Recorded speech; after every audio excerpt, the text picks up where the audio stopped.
Hey, everybody. Let's get ready for F1 2022. While the Twitterati are continue to battle in this war of words, there are three things you should never, ever discuss: politics, religion, and the final lap of the Abu Dhabi Grand Prix. 49 days until the first race, 22 days until free, testing that's going to be taking place. But apparently we aren't going to see it. Will we even get times? But 11 days until we start seeing what the Formula One cars actually look like. Yeah. There's an FIA statement that has come out regarding the incidents that happened on the last lap of the Abu Dhabi Grand Prix. And basically, it's a statement about a statement. Okay. What are the cars going to look like in 2022? Will they look the same as each other? Well, everyone has done a render of the cars, and well, they could look all the same, but God forbid, this is Formula One. And I'm convinced that each of the teams will have their own interpretations regarding the 2022 rules, and we will see what they have conjured up come the 11th of February onwards. Hey, some could look like that. I mean, look at our F1 pit box retro livery design. Could look like that. So here are the updated launch dates for you. This is when everyone is going to show off their cars. I don't believe these are going to be the cars in their final disguise when we get to the first Grand Prix this year.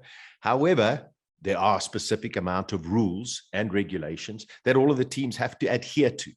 Now, speaking of rules and regulations, I'm not going to cover that in this episode.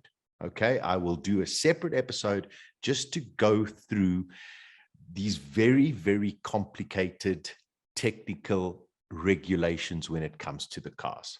But let's focus on the musical chairs of Formula One, because there's been a lot that has been happening on the off season.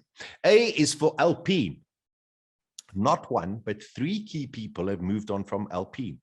Since the branding changed in the beginning of 2021, and engine technical director Remy Taffin, executive director and de facto team principal Marcin Budkowski, and non-executive director Alain Prost have all left the team. Alain Prost was highly critical of the way that he got ousted. Marcin Budkowski, though, is the big name. He's the team principal. But the million-dollar question I have for Alpine is, what about Davide Brivio? There is a very strong rumor that Otmar Szafnauer from Aston Martin, because he's left Aston Martin, might go to Alpine and might bring the BWT sponsorship. But when it comes to Davide Brivio, nothing. Zilch, zero, nothing. But more on Alpine is that the engine supplier, Renault, has apparently made El Plan when it comes to the power unit this year, which is all well and good. But with 49 days until the first race, I think Alpine need to get themselves very, very sorted. Oh, before I carry on, I'll bet you we will see Lewis Hamilton in the Mercedes. Is that a deal? Okay.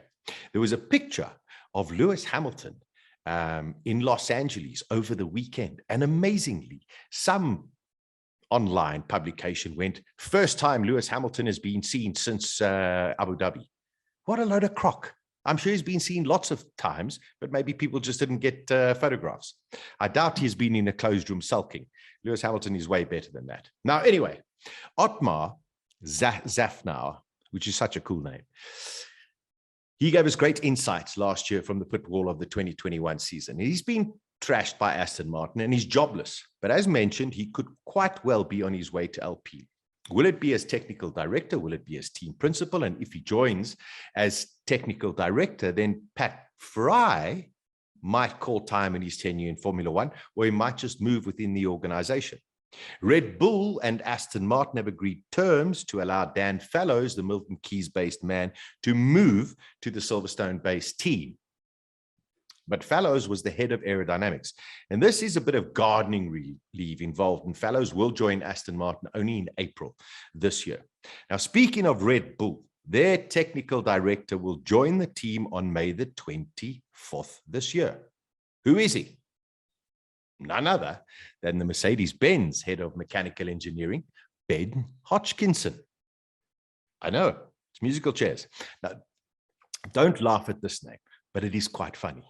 Mike Crack. Who is he? Now, he's the new boss at Aston Martin. He's replacing Otmar. Now, Crack comes with some pedigree. He's ex-BMW Motorsport boss. So you've got Seidel from Porsche, Crack from BMW. I see a bit of a trend. Fantastic news for South Africa and engineering.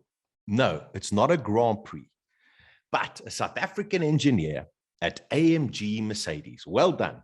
Shao Mafuna has joined Mercedes-Benz high-performance powertrains team. You go, young man. There's also been a lot of speculation that ex-FIA and former Ferrari boss Jean Todt could return to Maranello, but that has been squashed and quashed by none other than John Elkann, the CEO and president of Stellantis. But where there is a fire, there's sometimes a little bit more to see about it. Quite a few musical chairs on the go and some more expected. Now, speaking of expectations, there is a lot written about who will be the challengers this season. Without stating the obvious, no one knows. I'll chat more about that in the next show. But the one thing I do hope for is that we do not have the fiasco like 2009 when we had a radical rule change, or in 2014 when we had a radical rule change. I will go into depth about that in the next episode, where we'll look at the rule changes and how things can and cannot work. Sometimes rule changes are great, great things, but when there are so many restrictions, they can create a few problems. Some drivers have also changed seats while others have left. Here are the drivers. And of course, we have no Kimi Räikkönen and we have no Antonio Giovinazzi. He's not there. Alex Albon comes in. We've got George Russell that moves teams, etc. So here are all of the drivers. And of course, here are all of the team numbers. And Max Verstappen will don the number 1 on his Red Bull for 2022. It is going to be manic. We all hope that all races take place in 2022. No one can be guaranteed of it. COVID is still very, very much around us, but we hope that this is going to be another fascinating season. Next time, we'll look at the tech rules and, of course, news. From me, Sasha Martinengo, let's go racing. Take care. Ciao, ciao.